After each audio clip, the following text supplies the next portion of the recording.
Bienvenidos a Mujer a Tres Tiempos. Hoy quiero compartir con ustedes los secretos de mi libretica azul. Tenía una amiga que siempre preguntaba por la libretica azul, a la que ella le daba el valor de mi estabilidad económica, porque era donde yo anotaba todos mis gastos, donde hacía mis proyecciones y también pues contabilizaba mis ingresos. O sea, era mi libro de contabilidad, la libretica azul. Y muchos se preguntan cómo yo he podido tener una vida autosuficiente sin mayores recursos. Yo creo que mucho ha tenido que ver las lecciones de economía de mamá y de papá. Mamá y papá decían que había que establecer prioridades. Y las prioridades en una familia tan larga como la mía, somos 9 hermanos, y siempre había alguien de la familia, pero la puerta siempre estaba abierta también para recibir cualquier otra persona que necesitara de nosotros, necesitara albergue, necesitara comida, necesitara un espacio. Y papá sobre todo decía que lo importante era tener alimento en la mesa. Mamá pensaba mucho en la importancia de tener un techo, y los dos coincidían en que tener educación y salud, no solamente la que venía de los alimentos, sino tener la reserva para las medicinas que fueran necesarias para mantenernos saludables. Los lujos no eran prioridad, no se aceptaban con facilidad, porque los grandes lujos se daban en la familia, en ir a la playa, de ir al campo, todos juntos. Y solamente se permitían en la medida en que esas 3 necesidades estuvieran cubiertas. También decía mamá que había que guardar pan para mayo, porque los tiempos malos entraban solos. Esa era su lección del ahorro. Es que en los tiempos buenos había que ahorrar. Yo me incomodaba con ella, como ustedes no tienen idea, cuando me decía, ahorraste el famoso 10% que había que ahorrar obligatoriamente cuando uno quería hacer tantas cosas. Pues les cuento que ese ahorro, esa distribución de los ingresos en la que el ahorro jugaba un papel preponderante y muy importante, pues son los que en esos tiempos que uno no piensa que van a llegar y llegan solos, pues uno recuerda lo bueno que fue hacerlo. Decía mamá también que la importancia de tener un techo, que la comida y lo demás aparecía, que siempre había un patio, y en mi casa había un patio donde siempre había aguacate, donde siempre había guanábana y donde habían hortalizas. Luego, también el patio fue el lugar donde se aseguró mamá los ingresos por mucho tiempo, porque había que comprar algunas cosas. Entonces construyó 2 apartamentos, porque en la vejez hay que asegurarla. En ese tiempo donde no teníamos seguridad social y donde no había la posibilidad de aspirar a una pensión. Decía ella que cuando teníamos una casa propia, después que la puerta se cerraba, todo era cama, y que, pues, como le decía, la comida aparecía.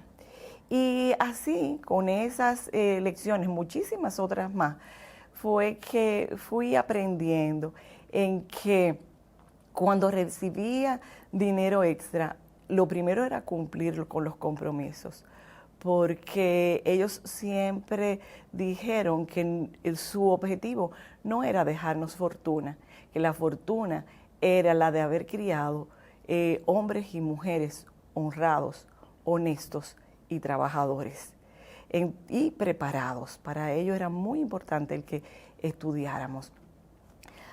Entonces, para ser responsable, lo importante es cumplir con los compromisos, ¿verdad?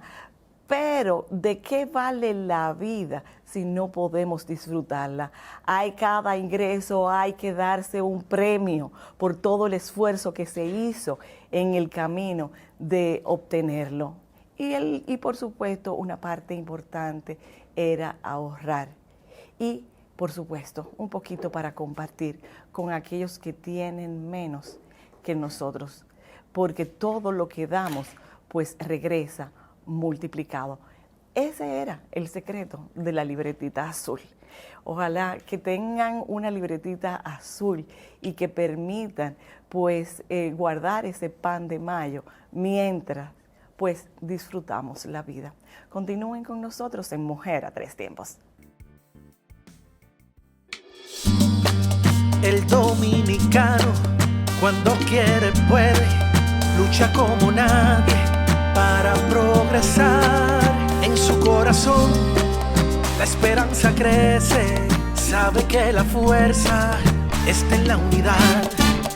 Dominicana, dominicano, somos vencedores si me das la mano.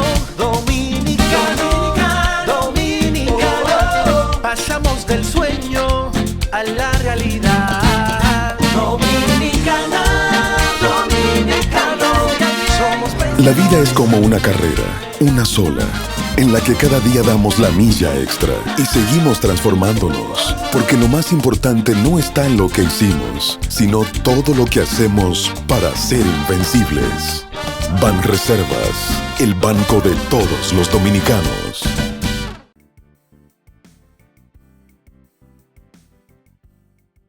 Estar vivos no es suficiente, hay que estar sanos. Y cuando hablamos de salud, es indispensable hablar de alimentación, no solamente en cantidad, sino en calidad.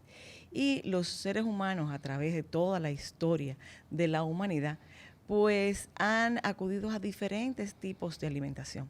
Hoy hablamos no solamente de lo que es vegetariano ni lo que es vegano, sino también de lo que son los alimentos orgánicos, los transgénicos, los genéticamente modificados. Para eso hemos invitado a Manuel Alejandro Cabral, que sabe mucho de esto, y queremos darle la bienvenida y preguntarle sobre estos temas. Bienvenido a Mujer a Tres Tiempos, Manuel. Muchísimas gracias por la invitación. Para mí es un placer estar aquí y poder conversar un poco de la producción orgánica, los alimentos inocuos y todas estas tendencias que hoy en día nos conciernen y nos preocupan cada día más. Cuando hablamos, o sea, me queda claro lo que es ser vegetariano y quizás un poco con una persona que tuvimos aquí hablándonos de lo que ahora es vegano, que es más conocido. Ahora, dentro de los diferentes tipos de alimentación, aún lo que comen carnes, lo que comen vegetales o los que son, dentro de los vegetarianos quizá más con algunas restricciones o especificaciones, que son los veganos, hay un concepto, si se puede decir, que son los orgánicos. ¿Qué son los alimentos orgánicos? ¿Cuáles son las características que debe tener un producto para ser considerado orgánico? Sí, ahí hay dos cosas diferentes. Una cosa es un hábito de alimentación, una necesidad fisiológica de cada animal, de cada ser vivo. Nosotros los seres humanos somos omnívoros, no somos ni vegetarianos ni somos carnívoros. Lo de la producción orgánica ya es algo diferente, es una certificación, es una manera de producir que surge de la necesidad de conservar el medio ambiente y la inocuidad en los productos. Se popularizó en décadas pasadas un producto, una mejora genética en plantas que permitía utilizar muchos pesticidas sin que esto afectara el rubro. Entonces esto provocó primero que se degradara el medio ambiente y segundo, y más importante, que quedaran residuos de pesticidas en estos alimentos, lo cual ha provocado muchos problemas de salud. De ahí surge la necesidad de empezar a producir con cierto control, sobre todo usando productos que no dejen tantos residuos. A ver si yo entiendo. Todos los productos que vienen de la tierra, ¿verdad? Están llamados a ser buenos.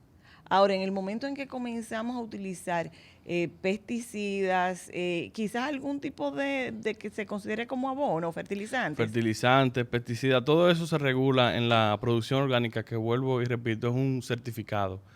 Ahora bien, lo que nosotros conocemos popularmente como orgánico es muy diferente a lo que nos enseñaron en la universidad, lo que estudiamos estos temas. En la universidad nos dieron química orgánica y en química orgánica nos enseñan que todo lo orgánico es lo que posee moléculas de carbón. Es muy distinto a lo que conocemos porque es una certificación, es una manera de producir. Así como orgánico hay otras certificaciones que son la de mercado justo, de emisiones, de cero emisiones, o tratar de reducir las emisiones de gases de efecto invernadero en el ambiente. La certificación orgánica es una serie de reglas que se establecieron para producir, en teoría protegiendo al medio ambiente, pero cada país, que por lo regular es el Estado quien regula la certificación orgánica, tiene sus propias reglas. Y no necesariamente van 100% vinculadas a la inocuidad de los alimentos, que es lo que andamos buscando ciertamente. Más que toda la producción sea orgánica, lo importante es que toda la producción sea inocua, que no nos haga daño. ¿Y cómo yo puedo garantizar eso? Con órganos reguladores eficientes, conformados por profesionales capacitados en el área. Me quieres decir que no todo lo que tenga una etiqueta que diga orgánico necesariamente es inocuo. Correcto. Es así. Se popularizó como si fuera, sobre todo por una campaña que se hizo en contra de los organismos transgénicos. Y una de las principales características del certificado orgánico es que el producto no sea transgénico. Pero no tiene nada que ver con que el producto sea transgénico o que sea genéticamente modificado, que es diferente a que sea inocuo. Un organismo genéticamente modificado puede ser inocuo perfectamente. Ahora, no puede ser orgánico, porque orgánico es un certificado que cumple con ciertos requisitos, y que no sea transgénico es uno de esos requisitos. ¿Y cuáles son esos requerimientos que debe tener un producto para ser considerado orgánico? Como te decía ahorita, cada país tiene sus propias reglas que pueden variar, aunque mínimamente, pero varían. Básicamente es cumplir con los requisitos que se te piden. Llenar un formulario que no usas pesticidas ni fertilizantes sintéticos, que no usas semillas genéticamente modificadas, etcétera. Pero son requisitos igual que el Tratado de Mercado Justo. Son un pliego de requisitos que un grupo de personas se pusieron de acuerdo y entienden que estos requisitos pueden promover una agricultura más saludable. Pero vuelvo e insisto, no necesariamente tiene que ver con la inocuidad. A mí me llama mucho la atención en la producción de carne, especialmente de ovinos, la manera en la que se castran los ovinos es un requisito para que sea orgánico o no. Que tú dices, ¿qué tiene que ver esto con la inocuidad? Nada, tiene que ver con el cuidado del animal y garantizando que no se maltrate, pero no tiene que ver con la inocuidad. Lo que sí tiene que ver con la inocuidad son los reglamentos que los órganos reguladores de cada país ponen. Por ejemplo, cuando nosotros exportamos productos orgánicos hacia Europa, hay unos límites aceptados de residuos de pesticidas, que ya ahí es diferente. Perfectamente podríamos producir organismos genéticamente modificados de manera inocua, utilizando pesticidas y fertilizantes que no dejen residuos por largo tiempo. Ok, entonces explícame qué son los transgénicos. O sea, para ser considerado un transgénico, ¿cuál es el proceso? Ajá. Tenemos organismos que se le han introducido genes que no son de su pool genético, y esto lo consideramos transgénico. Ahora, hay otros organismos que dentro de sus propios genes Nosotros elegimos cuáles son los que queremos y estos son organismos genéticamente modificados. Nada tiene que ver esto con la inocuidad del alimento ni cómo afecte al ser humano. O sea, no afectan en nada al ser humano. ¿Por qué? Porque cuando yo como un guineo, el ADN del guineo yo no lo absorbo. Yo absorbo los macro y micronutrientes que pueda tener, los carbohidratos que tiene el guineo, la proteína que tiene la carne, pero su genética no me afecta en nada. Por eso no necesariamente un producto genéticamente modificado es dañino. Ok, o sea que podemos quizá desmitificar un poco, sobre todo para aquellas personas que están tan adheridas a pensar de que porque un alimento, un producto tenga una etiqueta que diga que es orgánico, no garantiza que va a ser un nutriente totalmente efectivo, eficiente, sano, al igual que un transgénico o genéticamente modificado pueda ser dañino. Correcto, te da cierta tranquilidad saber que un producto fue evaluado, fue certificado. Es mejor que uno que no haya sido certificado. Pero como decía un profesor mío de la universidad, en países como el nuestro, lo que mata es el hambre, no los químicos. Entonces, lo importante para nosotros ahora mismo es producir en cantidad y en calidad. Y muchas veces la producción orgánica nos limita.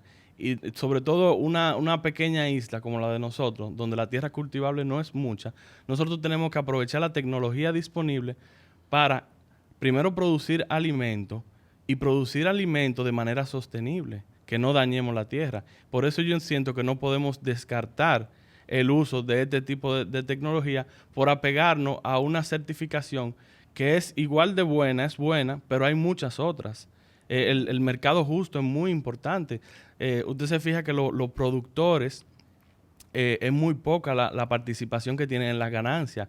Los intermediarios y el retail que le vende al consumidor final arriesgan mucho menos y ganan muchísimo más que los productores. Entonces, el mercado justo, productos que no tengan un impacto negativo en el medio ambiente, ese tipo de cosas son más importantes que apegarnos a una certificación específica como es la orgánica, que yo siento que en todos los países se le ha dado incluso hay departamentos en los órganos reguladores que se dedican simplemente a este tipo de certificación, no a todas las certificaciones en sentido general como debería de ser. Bueno, me encantó eso, que en estos países lo que mata es el hambre, lo que no significa que nos descuidemos en tratar de que sean los más naturales posibles, sobre todo aprovechando la fertilidad de nuestra tierra, esa bendición especial que ha recibido esta isla de tierra fértil y mucha agua para que no pasemos hambre si realmente hacemos las distribuciones que debemos hacer. Muchísimas gracias, Manuel Alejandro, por edificarnos en este tema de vida, porque esto es vida. A ustedes continúen con nosotros en Mujer a Tres Tiempos. El dominicano, cuando quiere puede, lucha como nadie para progresar. En su corazón la esperanza crece, sabe que la fuerza está en la unidad. Dominicana, dominicano, somos vencedores si me das la mano.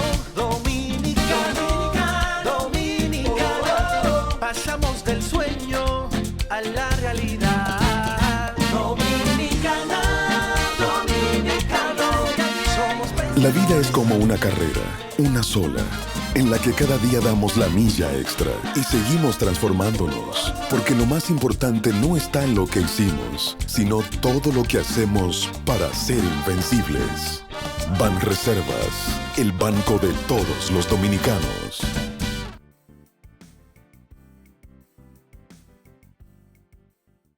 Estamos en Balance Positivo, es el tiempo de Balance Positivo y nos acompaña Lefny Díaz.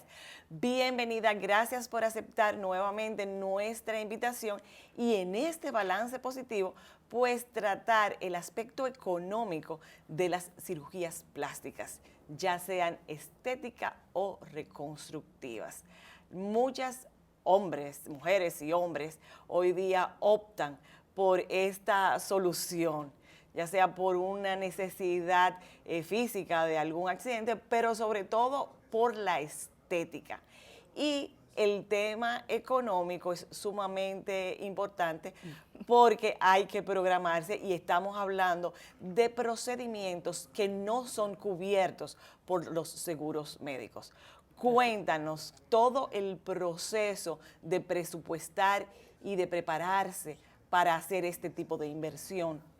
En la parte económica para mí es muy importante y es una de mis funciones principales en orientar y planificar ese presupuesto, no solamente lo que se va a llevar en la cirugía en sí, en la cirugía plástica o en el procedimiento estético dental, porque sí tenemos también pacientes que vienen por la parte estética dental o de salud dental, bajada de peso, un sinnúmero de procedimientos. Sí, porque no solamente, aunque he visto que la gran mayoría de las cirugías plásticas se hacen las mujeres con el busto y parte del rostro, pero No, vienen muchas dentales, sí, de armonización facial, para bajar de peso, la parte de bariátricas, ginecológicos. También, sí. Correcto. O sea, Sí, tenemos realmente nosotros, gracias a Dios, en República Dominicana contamos con excelentes profesionales en áreas de todo tipo, de la salud, vamos a decirlo así. Cuando hablamos de inversión de este tipo, ¿de cuáles montos estamos hablando? ¿Y de cuántos montos estamos hablando? Déjame no meterte otra pregunta. Bueno, depende del procedimiento en sí que se vaya a realizar. Cuando hablamos de una cirugía plástica, dígase abdominoplastía, liposucción, lipotransferencia de glúteo o senos, estamos hablando entre los $3.500, $4.000, hasta $8.000, $9.000. Esto, muchas personas dirán, wow, tanto. Lo que hay que ver es que nosotros, por lo menos, en República Dominicana y en mi trabajo en sí, tratamos de tener como un paquete todo incluido.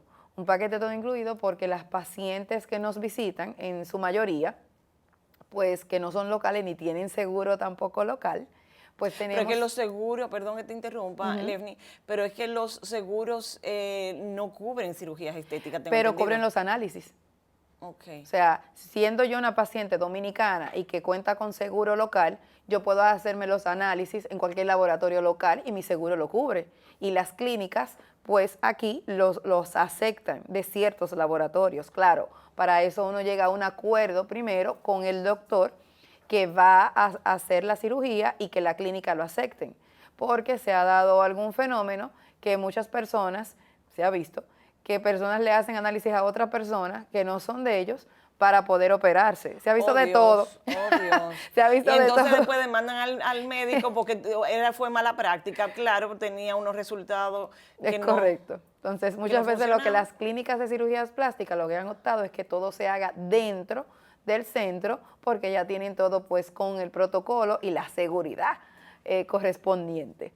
O sea que en esta parte del paquete todo incluido, en esos montos que dije, de nuevo, depende del procedimiento que se vaya a realizar. O sea, el costo de hacerte una nariz no va a ser lo mismo que hacerte unos senos con implante o sin implante, y así sucesivamente. Depende del peso, me imagino, ¿no? No se toma precio por peso. O sea, si tú pesas 100 libras como pesa 200, va a ser el mismo. ¿Por qué? Porque son los mismos costos de horas de cirugía, de materiales, los costos del doctor, sus ayudantes, el anestesiólogo no va a cobrar menos porque tú eres más flaca que yo. O sea, eso no lo hacen, es la misma cantidad de anestesia. Yo hubiese jurado que sí, porque no será la misma anestesia para una persona que esté en excelentes condiciones físicas a una persona con un problema de obesidad. No sé, eso lo vamos a preguntar a un médico. Por ejemplo, en la parte plástica,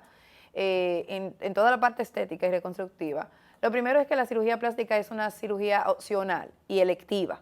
O sea, nadie se ha muerto por tener mal cuerpo. O sea, eso no pasa. Ya ha eso. dejado de funcionar. Exactamente. Entonces, tiene que ser una paciente sana, una paciente que realmente cumple con los requisitos correspondientes para hacerse este tipo de cirugía. Ok.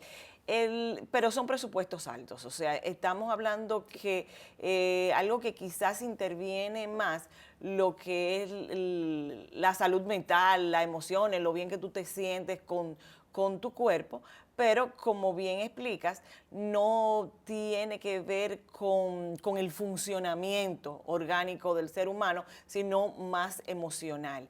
Y Tomando, sí he visto... pudiendo, y escúchame que te interrumpa, la parte del presupuesto alto, vamos a compararlo con qué alto, porque muchas pacientes extranjeras que viven en España, en Estados Unidos, pues el presupuesto es mucho más alto. O sea, en Estados Unidos una abdominoplastía va entre los 15,000 y 20,000 dólares. Entonces, cuando tú comparas... a los $3,000.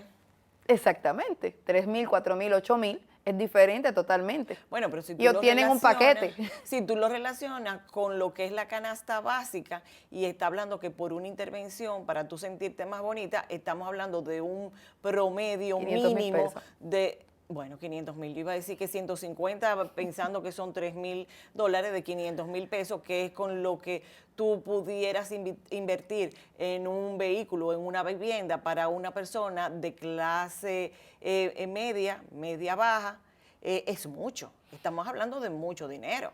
Sí. Porque este tipo de intervenciones no se circunscriben solamente a las personas de clase alta.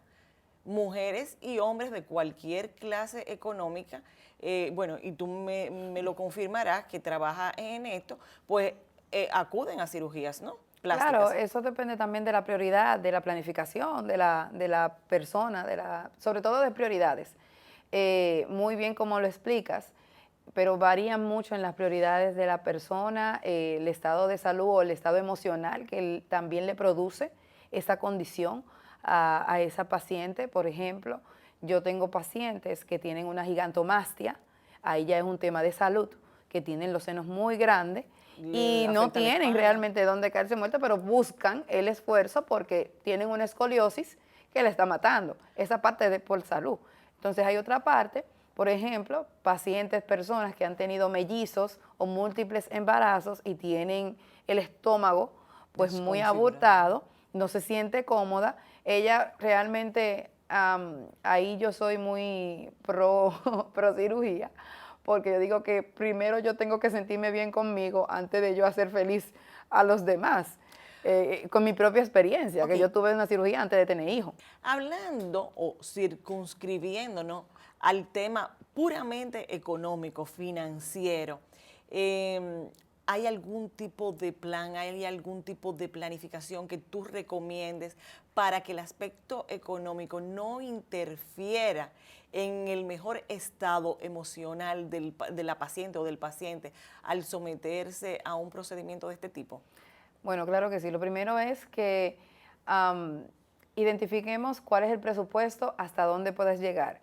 Y no es solamente el presupuesto de cirugía, sino el post-quirúrgico, porque es una realidad que usted después de eso, si se hizo el cuerpo, necesita fajas extras, medicamentos, esperando que todo salga bien y que no haya complicaciones de ningún tipo, porque si no viene la parte de esos extra gastos, de medicamentos extras y otras cosas que deben de tener en cuenta. Los tratamientos, sobre todo de drenaje linfático, que llevan también su costo.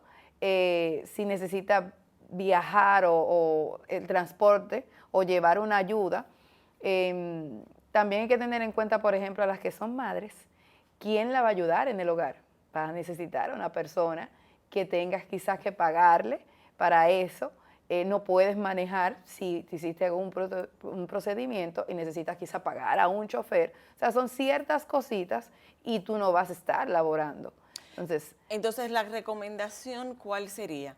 En el momento en que hayamos tomado la decisión de someternos a una cirugía estética, saber que el aspecto económico es vital, porque es un antes, un durante y un después. Y que es mejor prepararse para tener tranquilidad con bastante holgura, porque esa parte, ese proceso, ese tiempo de recuperación es vital para el buen resultado. Eso es así, es súper vital en todo el aspecto de la palabra, sobre todo esa palabra que usted dijo, holgura, porque cuando uno tiene problemas económicos, uno no se siente bien, el cuerpo se llena de estrés y eso no va bien con la recuperación. Lefny, muchísimas gracias por dejarnos un balance positivo. Y creo que el balance positivo es que si usted quiere hacerse esa cirugía plástica que usted tanto ha soñado, pues hágasela, pero planifíquese. Comience a poner aparte en un puerquito o en una latica donde usted quiera. Un san. O en una cuenta, en una buena cuenta de ahorros, pues poco a poco, hasta que tenga la cantidad de recursos económicos suficiente que le den la tranquilidad para que su proceso tenga éxito. Nuevamente, muchísimas gracias. Gracias a ustedes por compartir con nosotros este segmento de balance positivo y los invito a que continúen con Mujer a Tres Tiempos. El dominicano, cuando quiere, puede, lucha como nadie para progresar. En su corazón, la esperanza crece, sabe que la fuerza está en la unidad. Dominicana, dominicano, somos vencedores si me das la mano.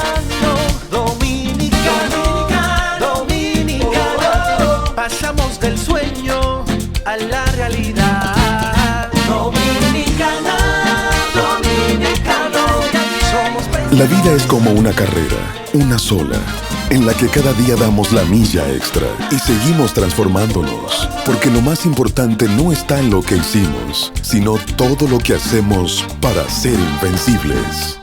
Banreservas, el banco de todos los dominicanos.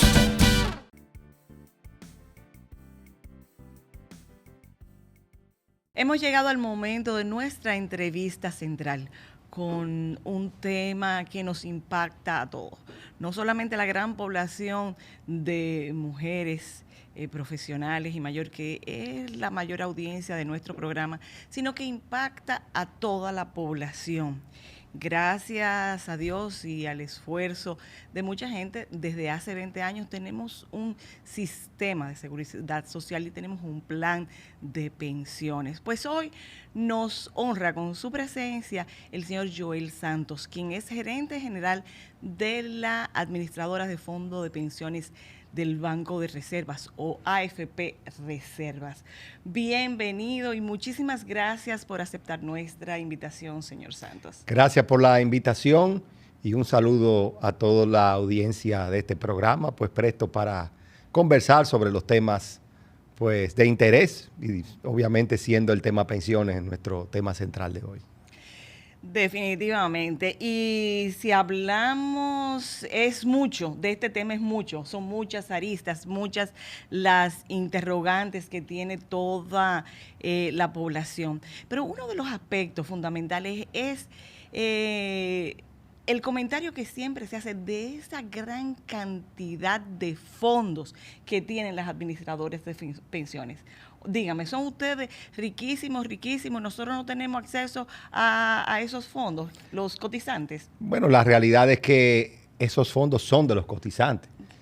De los cotizantes y afiliados, porque hay una diferencia también que hay que tomar en cuenta. Pero vamos a hablar del universo de afiliados, que son más de 4 millones de dominicanos que tienen cuentas de capitalización individual, que suman más de 800 mil millones de pesos. Y quiero resaltar o hacer mi primer énfasis en un punto, y es que esas cuentas son de carácter patrimonial. ¿Y a qué nos referimos con que son que son de carácter patrimonial? Nos referimos al hecho de que nadie puede tocar esos recursos de los afiliados. Los recursos solo pueden salir por la vía de una pensión o un beneficio a los afiliados, o en su defecto por la vía de una devolución de fondos en caso de que aplique, y un tercer concepto es una devolución de fondos a los familiares una vez, pues obviamente, el afiliado ha fallecido. Esa es la única forma que los recursos pueden ser tocados. Ninguna AFP, ninguna institución pues puede tocar los fondos de los afiliados.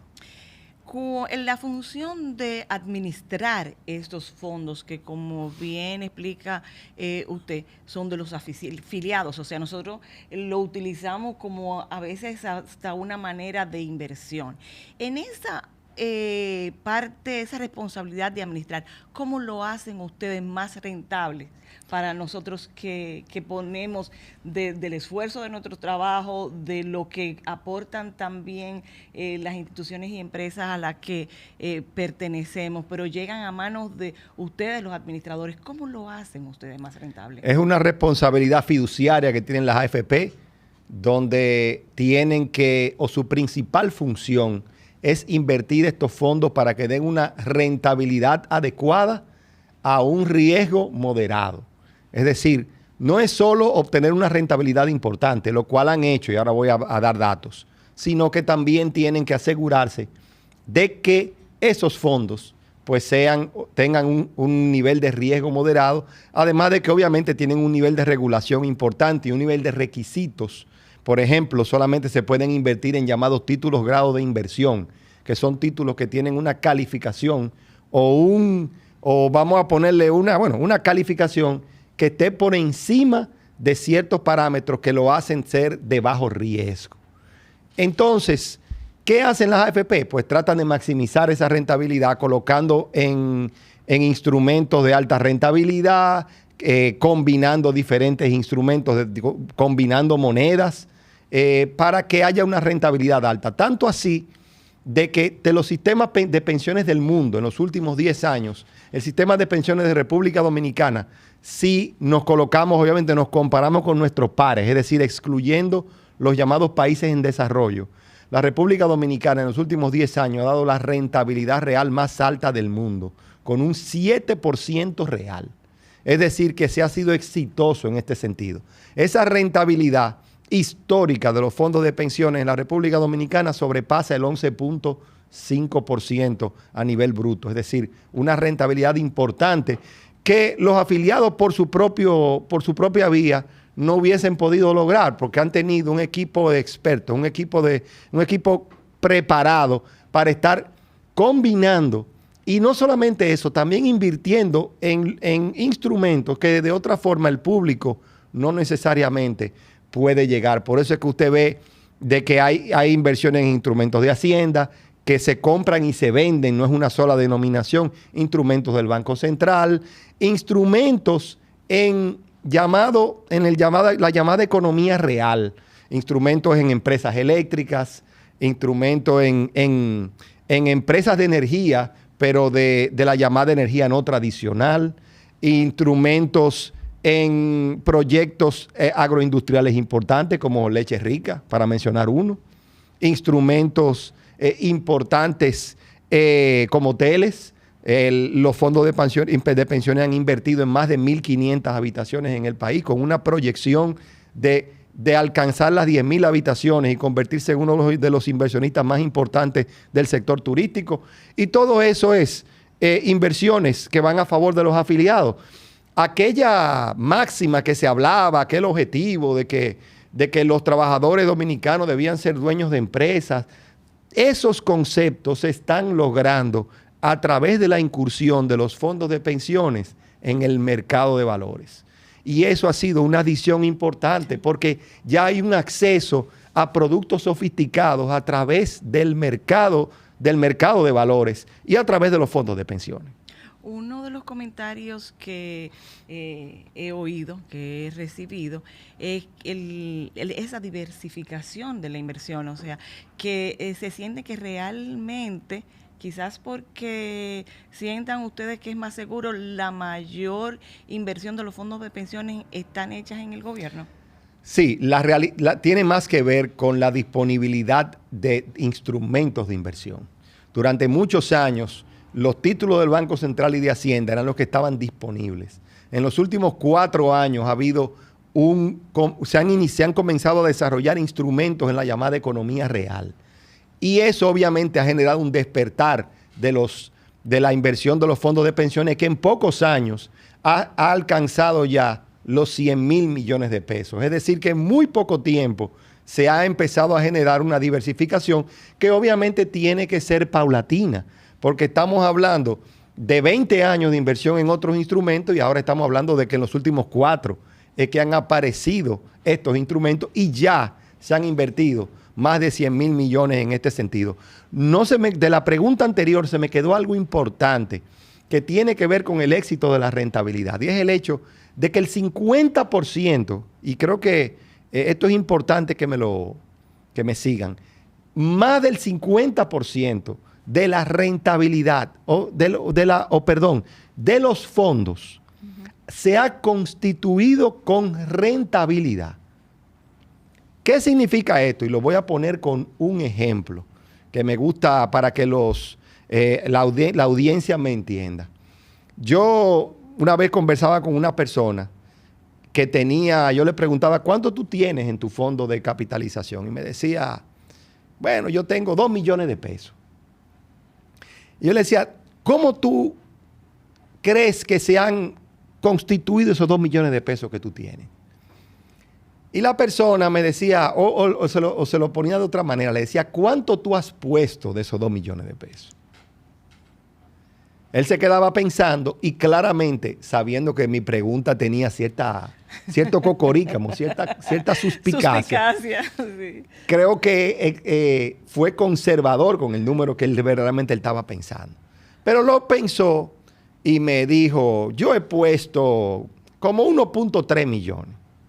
Me dijo, ¿de los 2 millones? Ajá. Sí, como 1.3 millones. Le dije, ¿tú quieres que te diga cuánto aproximadamente tú has puesto de esos 2 millones? Le digo, siéntate. Tú has puesto 260,000 pesos. Y yo, ¿cómo así? Sí. El nivel promedio de cada 100 pesos que los afiliados tienen hoy día en su cuenta de capitalización, 53 pesos lo ha generado la rentabilidad de los fondos. 13 lo ha puesto el afiliado, van 66, y los otros 34 lo ha puesto el empleador. Bueno. Es decir, que ha sido una reproducción importante para el afiliado, el hecho de cómo se han colocado los fondos, y obviamente la gestión de rentabilidad ha sido importante para generar a su vez un incremento importante en los fondos de pensiones de las personas. Es sumamente alentador saber eso. Le propongo que hagamos una pausa en este momento y para que después, cuando regresemos, nos explique cómo podemos acceder a esa cantidad de dinero que es nuestra y la vemos solamente en número. Quédense con nosotros, que continuamos después de esta pausa. El dominicano, cuando quiere puede, lucha como nadie para progresar. En su corazón la esperanza crece, sabe que la fuerza está en la unidad. Dominicana, dominicano, somos vencedores si me das la mano. Dominicano, dominicano, pasamos del sueño a la realidad. Dominicana, dominicano, somos vencedores. La vida es como una carrera, una sola, en la que cada día damos la milla extra y seguimos transformándonos, porque lo más importante no está en lo que hicimos, sino todo lo que hacemos para ser invencibles. Banreservas, el banco de todos los dominicanos.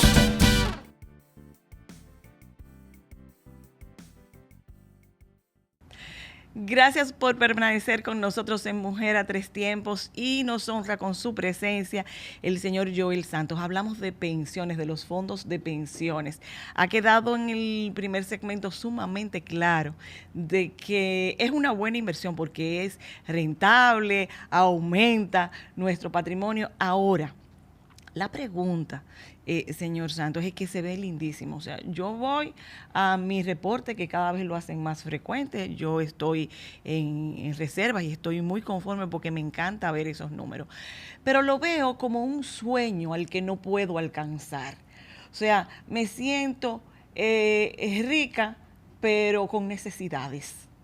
Porque no, cuando entré al sistema, pues tenía menos de 45 años, o sea que no califico para que se me devuelvan y no hay todavía un solo ser humano que en este país, aunque la ley tenga 20 años, que pueda disfrutar de una pensión.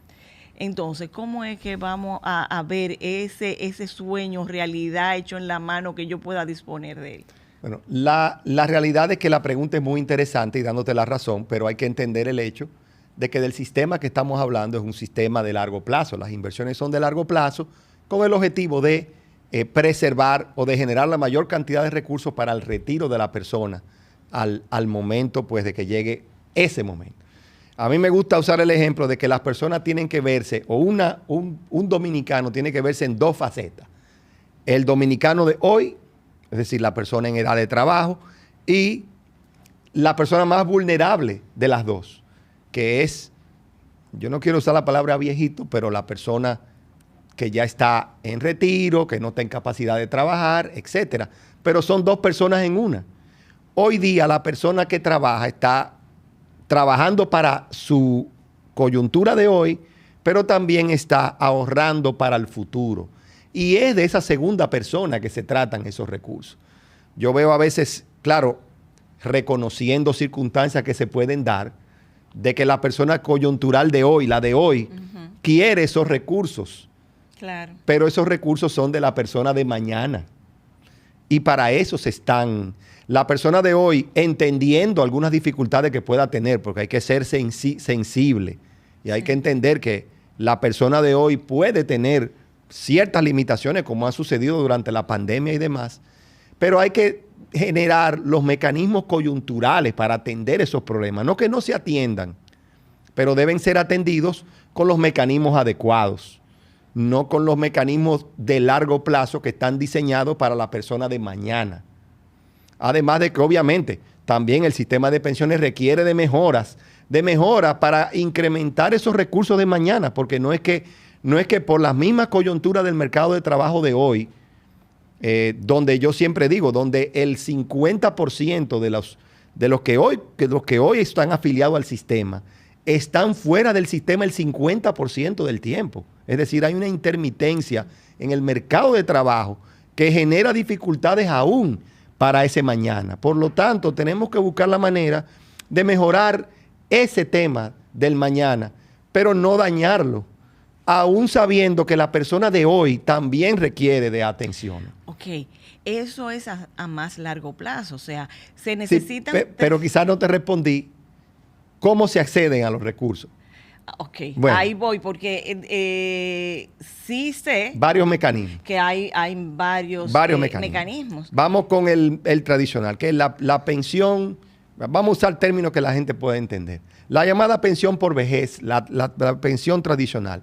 65 años, 360 cotizaciones, por eso es que nadie lo ha alcanzado, porque son 30 años de cotización, que es la vida útil de una persona. La ley se promulgó en el 2003. 2003. O sea, no, la ley es del 2001, pero arrancó en el 2003. O sea, comenzamos a cotizar en el 2003. Sí, en el 2033 comenzaremos a ver los primeros pensionados de ese concepto. Pero hay diferentes mecanismos. Está la pensión por discapacidad. Obviamente hay ciertos elementos que te dan seguridad a la persona. Una persona que en su etapa de trabajo se accidente, genere una discapacidad que pueda ser certificada, pues también puede acceder a una pensión que para eso se paga una póliza de seguros, y la persona y sus familiares pues reciben pues una pensión. Puede ser por accidente o puede ser una enfermedad. Bueno, con la enfermedad, sí puede ser una enfermedad que lo inhabilite.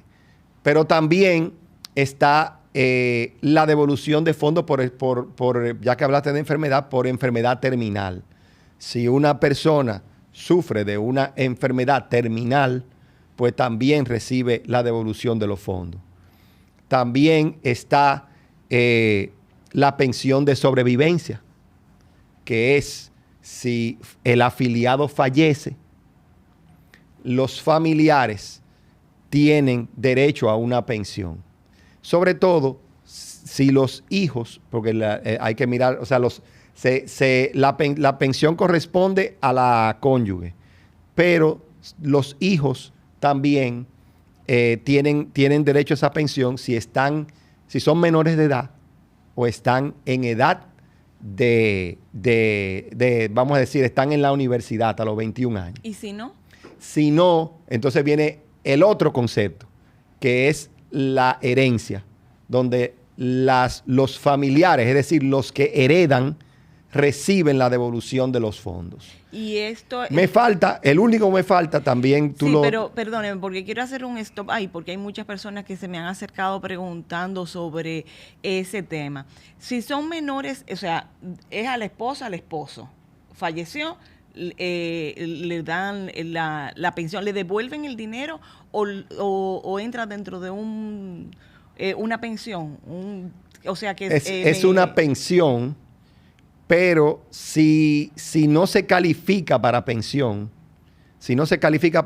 toca devolución de fondos por la vía de la herencia, donde la familia, los herederos, reciben la devolución total de los fondos. ¿Y eso simplemente con demostrar la familiaridad? Claro, es el mismo proceso que está en las leyes civiles dominicanas, el Código Civil, para lo que tiene que ver con la parte de la herencia. Pregunta respondida. Si tú eres su hija y puedes demostrarlo y no tiene, su esposo no está, entonces... Una declaración con testigos de que certifique de quiénes son los hijos. Si es única, los testigos van a certificar de que eres la única hija conocida de esa persona. Porque habría que hacer una determinación de herederos. Correcto, es la determinación de herederos, ese es el término. Ok.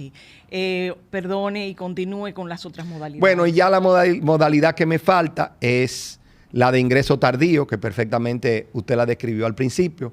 Si la persona entró al sistema con más de 45 años, ya a los 60 años le toca la devolución de los fondos. ¿Habría algún requisito? No, perdón, sí, el requisito es que esté cesante.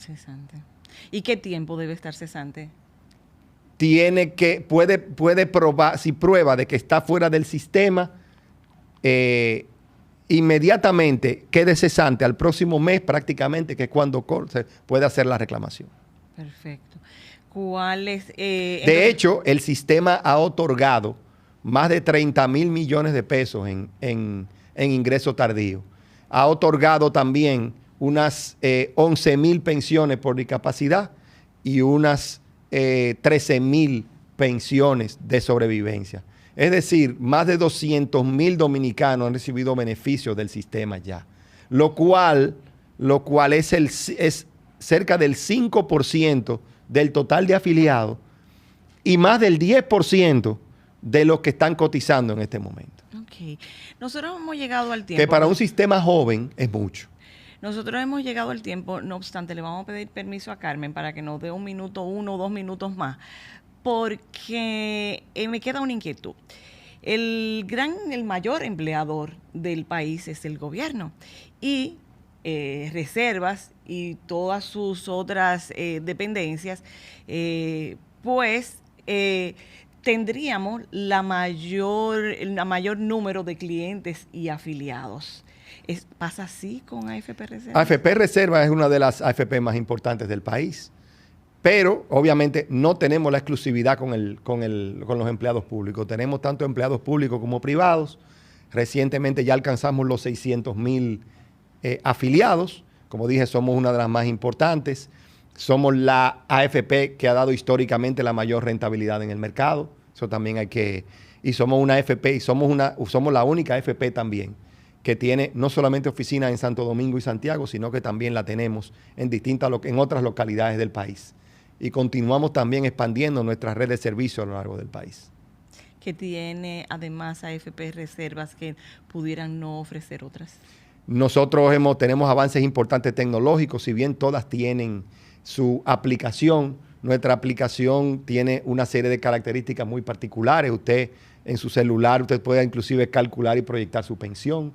O sea, hay una serie y como dije, tenemos oficinas, no solamente en Santo Domingo y Santiago, tenemos oficinas en Asua, tenemos oficinas en Punta Cana, tenemos oficinas ya también en la zona oriental del país. Es decir, estamos cada vez más dando servicio en diferentes localidades, tratando de acercar nuestros servicios al cliente, al afiliado. Bueno, y yo como afiliada puedo decir que tienen excelente servicio al cliente, siempre pues dispuesto. Si tiene alguna duda, sencillamente visitar su AFP. En mi caso, en el Reservas siempre he encontrado a alguien que me atienda y me oriente, e inclusive su gerente general ha estado dispuesto a venir a hablar con todos nosotros. Muchísimas gracias, señor Santos, por compartir estas informaciones que son de tanta utilidad y que a muchos les crea un vacío que hoy con esta entrevista espero que haya sido llenado. Así que muchas gracias, muchísimas gracias a ustedes por acompañarnos en Mujer a Tres Tiempos y será hasta el próximo programa.